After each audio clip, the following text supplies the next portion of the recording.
Karibu tena mtazamaji wa The World News. Katika kipindi hiki cha ulimwengu wa siasa uweze kufahamu mengi yanayojiri katika ulimwengu, lakini wakati huu tuelekee huko Mashariki ya Kati ambapo wapiganaji wa Kipalestina wa Hamas wamekubali kusitisha mapigano kwa miaka 5 badala ya mateka wote waliosalia.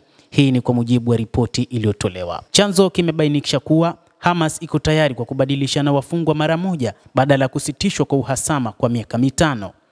Israel imesema kwamba itakuwa tayari kusitisha vita ndani ya miaka 5, lakini kwa sharti la kutolewa kwa mateka wote ambao wapo chini ya mamlaka ya Hamas.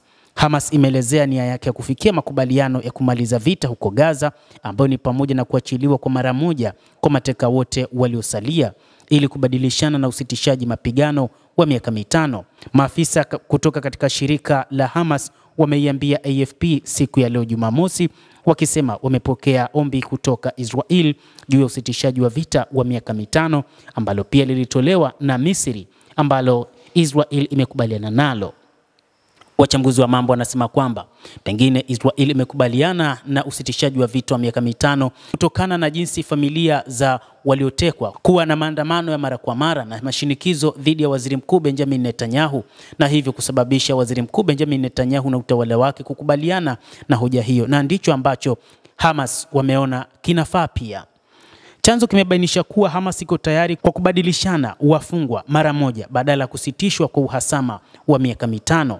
Wakati ujumbe kutoka kundi hilo ukiondoka kuelekea Cairo kwa mikutano na maafisa wa Misri. Ujumbe wa Hamas uliongozwa na Khalil al-Hayya unatarajiwa kuwasilisha maoni ya kundi hilo la kusitisha mapigano siku ya Jumamosi.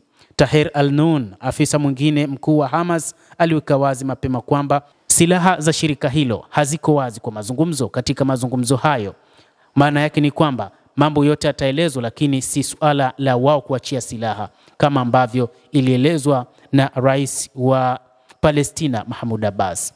Maafisa watatu wa Hamas kwa mujibu wa shirika la habari la N12 wamethibitisha kwamba kundi hilo litakuwa tayari kukabidhi silaha zake kwa serikali ikiwa mambo muhimu yatakuwa yamefuatwa.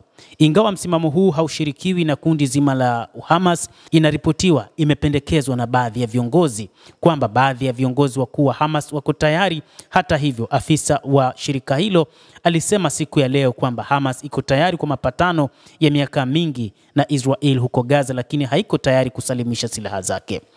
Makamanda wa Hamas katika ukanda wa Gaza wanahisi shinikizo kubwa kutoka kwa wakazi wa eneo hilo kuchukua hatua kama hiyo. Vyanzo vya Hamas viliambia N12 hii ni katika kujua kwamba hakuna msaada mkubwa utakaopelekwa kwa ajili ya ujenzi mpya wa eneo hilo, na kwamba nchi za Kiarabu hazitatuma jeshi kwa ajili ya ulinzi katika ukanda wa Gaza mradi Hamas inaendelea kuwa na silaha chini ya ardhi.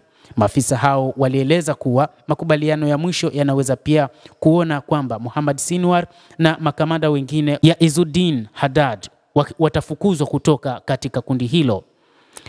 Wazo la usitishaji vita au muda wake haujakataliwa na sisi, na tuko tayari kulijadili ndani ya mfumo wa mazungumzo. Tuko wazi kwa mapendekezo yoyote mazito ya kumaliza vita, alisema Tahir al-Nun, mshauri wa vyombo vya habari na uongozi wa Hamas, katika ishara ya kwanza ya wazi kwamba kundi hilo liko tayari kwa mapatano ya muda mrefu. Mtazamaji wa The World News, endelea kutufuatilia, lakini usisahau kulike, usisahau kucomment, kadhalika na kusubscribe channel yetu hii upate habari hizi kwa mapana hapa The World News. Mimi ni Adam Hussein, endelea kuwa nasi wakati wote.